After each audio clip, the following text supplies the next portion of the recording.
My wife threw away our marriage for an old flame. Now that it's all fallen apart, she wants to come back like nothing happened, but I've already moved on. Hello Reddit I+ here. My name is Jason Bell.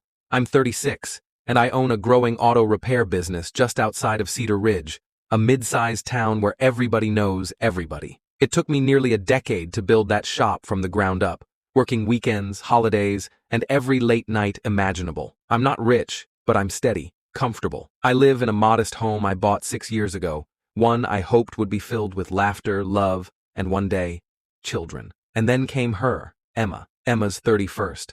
A dental assistant, smart, funny, gorgeous in that effortlessly charming way. We met through a mutual friend, and were together for 4 years, before tying the knot. Just 10 months into our marriage, I thought we were cruising toward our happily ever after. We were even talking about trying for a baby, until last Thursday. I came home early from the shop to help Emma organize her documents for tax season. She always misplaces things. Pay stubs, W-2s, medical receipts. I figured I'd do the adult thing and take some stress off her plate while she prepped dinner. While sorting through her laptop folders, I accidentally opened one labeled, "For Me," and there it was, 3 ultrasound scans. I stopped breathing for a second. My hands trembled. Dated just 2 weeks ago. My first instinct? Joy. Pure joy. I thought, she's surprising me. She's pregnant.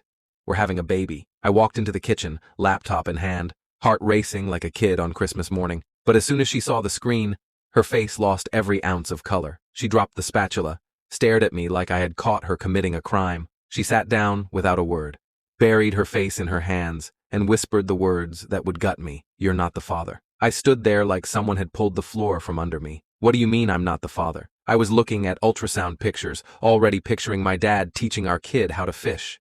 And then the truth came crashing down. It wasn't my baby. It was Jeremy's. Jeremy, her ex from college, a guy who moved back to town about 7 months ago after a failed business venture in the city. He was the type of guy who always had a charming smile and nothing to back it up. He and Emma had a history, but she swore that door had been shut years ago. Clearly, it had only been locked temporarily. Emma claimed they'd bumped into each other at a farmer's market and just talked, and things got complicated. Apparently, he made her feel like herself again. You know, the usual emotional mumbo-jumbo used to justify months of deceit. I didn't say a word, just walked out of the house and drove around aimlessly for hours. I didn't even take my wallet or phone. I just needed air, distance, space from the woman who had destroyed my trust in the blink of an eye. When I got home that night, she tried to justify everything. She told me Jeremy wanted to start fresh with her, that their connection never really died, that their baby was a sign. I told her to pack her things and leave. That's when the switch flipped. Suddenly she was outraged. "You can't just throw me out. I live here too." I calmly reminded her the house was mine, purchased years before we got married. I also reminded her that love doesn't come with betrayal, that fidelity isn't optional. She started crying, shouting about how I didn't fight for her, how I didn't understand her emotional needs.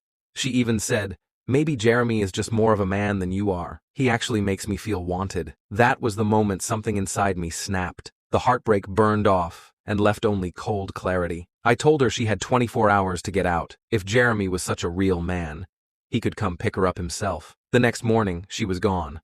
No goodbye, no apologies, just 2 suitcases and the keys to my Honda she'd been driving since her old car broke down last year. That same day, I called Eric, my best friend since high school and now my lawyer. I told him everything. He said, "First thing, lock it all down. House, shop, bank accounts. She doesn't get a dime she didn't earn." We combed through every asset. Since we had no prenup and she'd been unfaithful, Eric said we had a strong at-fault divorce case. She wasn't getting the house, the shop, or the car, especially not after leaving with another man's child in her belly. I changed every password, took her off the insurance policy, froze all joint cards, took my life back, 1 click at a time. 3 days later, she texted asking why her health card wasn't working and why she couldn't access our joint Netflix account. I told her, "You don't live here anymore. Talk to Jeremy." Then the guilt campaign began. Her best friend Kayla messaged me, accusing me of being heartless, saying I shouldn't abandon Emma during her pregnancy. I replied, "She wasn't pregnant with my child when she abandoned our marriage." Blocked. And just when I thought I'd heard it all, Emma showed up at my shop. Big sunglasses, hoodie, stomach just barely showing. She said the Honda wouldn't start, then had the audacity to ask me to take a look at it. I asked her, "Are you a client?" She said no. I said, then you're not my responsibility. Ask Jeremy. She looked down and muttered something about Jeremy's truck being busted too, and not having the money to fix either. Apparently, her real man couldn't afford to fix a damn vehicle. I told her plainly, that sounds like a you and Jeremy problem, not mine. She cried, said she still cared about me, that we had 4 years together.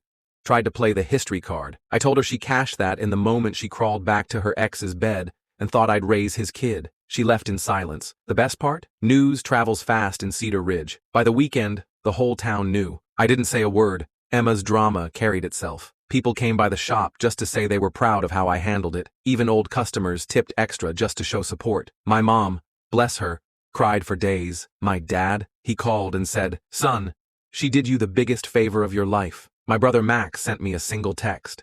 Dodged a bullet, burned the bridge, and I did. I threw away every picture, replaced the mattress, got new plates, bought myself a new TV, little things.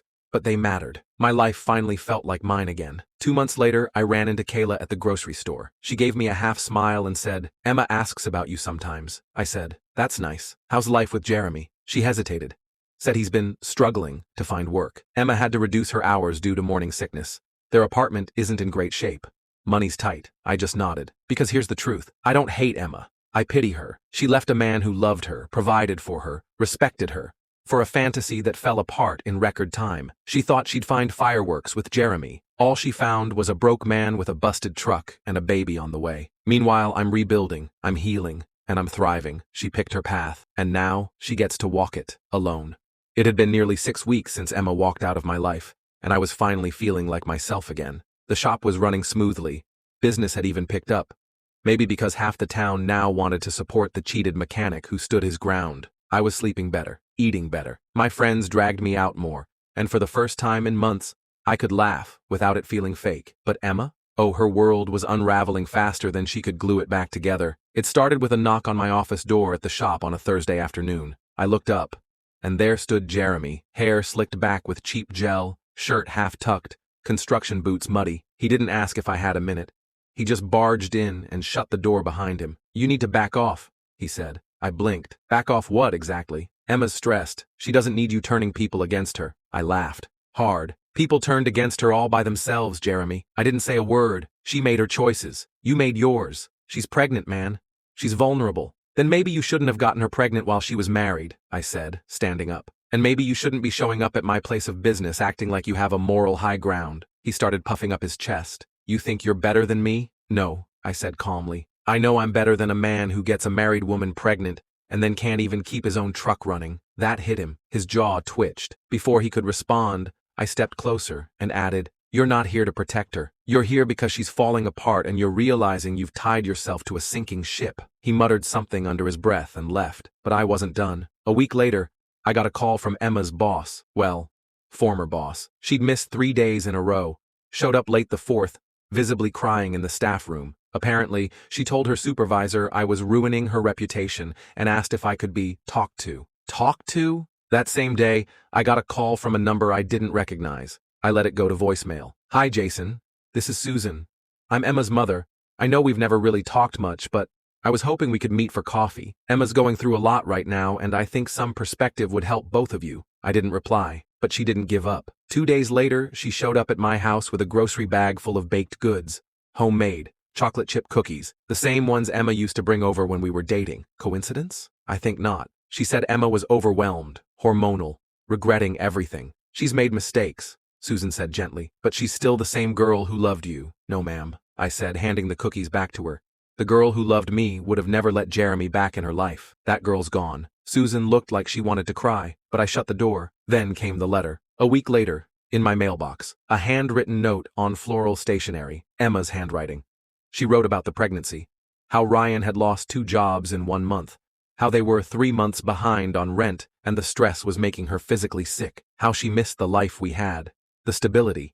Me. I didn't realize what I had until I lost it, she wrote. And now I don't know how to fix what I broke. She ended with, maybe someday, you'll forgive me. And maybe you'll even want to be part of this baby's life. I know he or she isn't yours by blood, but I always believed you'd be a great father. Please think about it. That was the final straw. I photocopied the letter and sent it to my lawyer. We filed the at-fault divorce petition the next day. We included her admission of the affair, the pregnancy, and her attempts to manipulate me back into a father figure role. Eric called me after filing the paperwork and said, "You want to know the best part? If she tries to fight this, we'll drag Jeremy into court. With no job, no assets, and no credibility, he'll be a liability on her case." And guess what? She did try to fight it. She claimed I was being vindictive, that I was trying to punish her for a moment of weakness. Her new attorney, a fresh out of law school type who probably hadn't seen the inside of a courtroom, argued for spousal support based on emotional trauma. The judge laughed. Emma walked out of that courtroom with nothing but her purse and an awkward nod from her useless lawyer. As for the Honda, I had it repossessed the day after the divorce finalized, and now, well, life's been peaceful. I started dating again. Nothing serious yet, but I'm finally open to the idea. My shop is thriving. I hired 2 new mechanics, and we're expanding into the next town over. Emma, last I heard, she moved back in with her mother. Ryan skipped town after another job fell through. Nobody's seen him in weeks. Rumor is he left a pile of unpaid bills and a trashed apartment. And the baby? I don't know. I don't ask. Not my child. Not my responsibility. But sometimes, I think about that letter, about how Emma said she didn't realize what she had, and I smile, because by the time she did, it was already gone.